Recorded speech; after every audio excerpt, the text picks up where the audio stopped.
Hello बच्चों, कैसे हैं आप सब। आशा करता हूँ आप सब अच्छे होंगे, स्वस्थ होंगे और सेहतमंद होंगे। आज हम इस वीडियो में आपको बताएंगे पारिस्थितिक तंत्र किसे कहते हैं और पारिस्थितिक तंत्र के घटक, इसके विषय में हम आपको विस्तार पूर्वक लिखकर समझाएंगे ताकि आप परीक्षा में जाकर आसानी से लिख दें। तो सबसे पहले हेडिंग डालेंगे पारिस्थितिक तंत्र। इसमें लिखेंगे स्थलमंडल, जलमंडल तथा वायुमंडल का वह क्षेत्र जिसमें जीवधारी रहते हैं जैवमंडल कहलाता है। यानी कि स्थलमंडल, जलमंडल तथा वायुमंडल का वह क्षेत्र जिसमें जीवधारी रहते हैं उसे जैवमंडल कहते हैं। जैवमंडल में पाए जाने वाले जैविक तथा अजैविक घटकों के पारस्परिक संबंधों का अध्ययन पारितंत्र कहलाता है। यानी कि जैवमंडल में जो जैविक और अजैविक घटक का जो संबंध होता है उसका जो अध्ययन होता है उसे कहते हैं हम पारितंत्र। अब अगले डालेंगे पारिस्थितिक तंत्र के घटक। इसमें लिखेंगे इसके मुख्य दो घटक होते हैं। नंबर 1 जैविक घटक, नंबर 2 अजैविक घटक। अब हम आपको जैविक घटक के विषय में विस्तार पूर्वक लिखकर समझाएंगे और अजैविक घटक के विषय में विस्तार पूर्वक लिखकर समझाएंगे। तो सबसे पहले हेडिंग डालेंगे जैविक घटक। इसमें लिखेंगे पारिस्थितिक तंत्र में 3 प्रकार के जैविक घटक होते हैं। नंबर 1 स्वपोषी घटक, नंबर 2 परपोषी घटक, नंबर 3 अपघटक। अब हम आपको स्वपोषी घटक किसे कहते हैं, परपोषी घटक किसे कहते हैं, अपघटक किसे कहते हैं, इसके विषय में हम आपको बताएंगे। तो सबसे पहले हेडिंग डालेंगे स्वपोषी घटक। इसमें लिखेंगे हरे पादप पारितंत्र के स्वपोषी घटक होते हैं। पौधे प्रकाश संश्लेषण द्वारा भोजन का निर्माण करते हैं। स्वपोषी घटक का मतलब हरे पादप यानी कि हरे पेड़ पौधे जो अपना भोजन स्वयं बनाते हैं उसे कहते हैं स्वपोषी घटक। तो हमने इसमें लिखा है कि हरे पादप पारितंत्र के स्वपोषी घटक होते हैं। पौधे प्रकाश संश्लेषण द्वारा भोजन का निर्माण करते हैं। नंबर 2 इसमें लिखेंगे परपोषी घटक। इसमें लिखेंगे जो जीव जंतु अपने भोजन का निर्माण स्वयं नहीं करते उपभोक्ता कहलाते हैं, या कह सकते हैं कि परपोषी घटक कहलाते हैं। यानी कि जो जीव जंतु अपना भोजन स्वयं नहीं बनाते हैं उसे परपोषी घटक या उपभोक्ता कहते हैं। उपभोक्ता 3 प्रकार के होते हैं। नंबर 1 प्राथमिक उपभोक्ता। इसमें लिखेंगे ये शाकाहारी होते हैं, पौधों की पत्तियों और कोमल तनों को खाते हैं, जैसे गाय, बकरी, खरगोश, हिरन आदि। यानी कि प्राथमिक उपभोक्ता, इसमें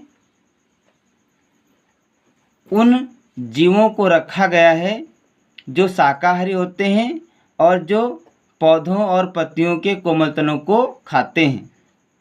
अब अगली हेडिंग डालेंगे द्वितीय उपभोक्ता। इसमें लिखेंगे ये शाकाहारी जीवों को खाते हैं, जैसे मेढक, सांप आदि। यानी कि द्वितीय उपभोक्ता, इसके अंतर्गत वे जीव जंतु आते हैं जो शाकाहारी जंतुओं को खाते हैं, जैसे मेढक है, सांप है। ये सब द्वितीय श्रेणी के उपभोक्ता के जीव हैं। अब अगली हेडिंग डालेंगे तृतीय उपभोक्ता। इसमें लिखेंगे तृतीय श्रेणी के उपभोक्ता द्वितीय श्रेणी के उपभोक्ता से भोजन प्राप्त करते हैं।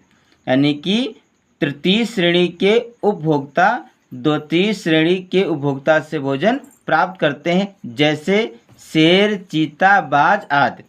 तो द्वितीय श्रेणी में कौन कौन से जीव आते हैं, जैसे मेढक है, सांप है, ये सब द्वितीय श्रेणी के उपभोक्ता हैं। इन्हीं से जो तृतीय श्रेणी के उपभोक्ता हैं वो अपना भोजन प्राप्त करते हैं। इसके आगे लिखेंगे कुछ जंतु सर्वाहारी होते हैं। ये पौधे या जंतुओं से भोजन प्राप्त करते हैं, जैसे कुत्ता, बिल्ली, मनुष्य आदि। ये जंतु कैसे होते हैं? सर्वाहारी होते हैं। ये पौधे से भी अपना भोजन प्राप्त करते हैं और जंतुओं से भी अपना भोजन प्राप्त करते हैं। अब अगली हेड डालेंगे अपघटक। इसमें लिखेंगे ये जीव कार्बनिक पौधों को उनके अवयवों में तोड़ देते हैं। ये उत्पादक और उपभोक्ता के मृतक शरीर का अपघटन करते हैं। यानी कि अपघटक इसमें क्या होता है? जो जीव मर जाता है, या कह सकते हैं कि मरे हुए जीवों से अपना भोजन प्राप्त करते हैं, उसे कहते हैं अपघटक। अगली हेडिंग डालेंगे अजैविक घटक। इसमें लिखेंगे किसी भी पारतंत्र के अजैविक घटक 3 भागों में विभाजित किए जा सकते हैं। नंबर 1 जलवायवी घटक, नंबर 2 अकार्बनिक पदार्थ, नंबर 3 कार्बनिक पदार्थ। जो ये अजैविक घटक, इनको 3 भागों में बांटा गया है।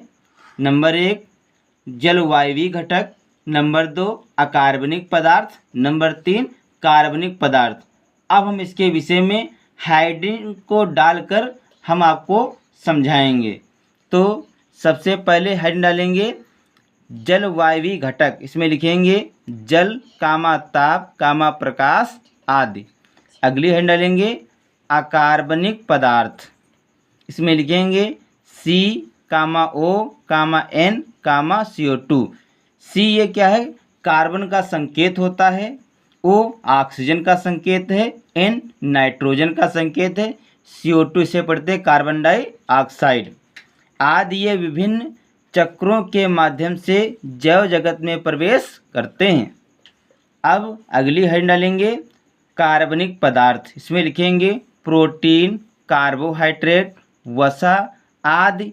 ये अपघटित होकर पुनः सरल अवयवों में बदल जाते हैं। तो बच्चों, इस वीडियो में हमने आपको बताया कि पारिस्थितिक तंत्र किसे कहते हैं और पारिस्थितिक तंत्र के घटक, इसके विषय में हमने आपको लिखकर समझाया है। आशा करता हूँ कि मेरा वीडियो आपको अच्छा लगेगा। अगर हमारा वीडियो आपको अच्छा लगे तो इसे लाइक, शेयर और सब्सक्राइब ज़रूर करें। मिलते हैं अगले वीडियो में नए टॉपिक के साथ। तब तक के लिए जय हिंद, जय भारत।